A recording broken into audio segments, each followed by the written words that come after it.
జంటగా ఉండే వరమే నువ్వే ఇస్తే ఇంకేమి కావాలి జన్మకి.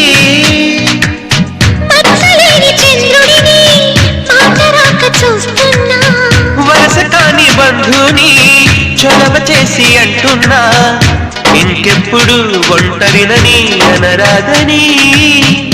నీకు సొంతం అంటే నేనేనని. కొమ్మ కొమ్మ విన్నావమ్మ కోయిల వస్తుంది, వస్తూ వస్తూ తనతో వెన్నెల వెలుగులు తెస్తుంది. ఏవమ్మ మరుమల్లి తోరణాలు కడతావా, చిలకమ్మ ఎదురేగి స్వాగతాలు చెబుతావా.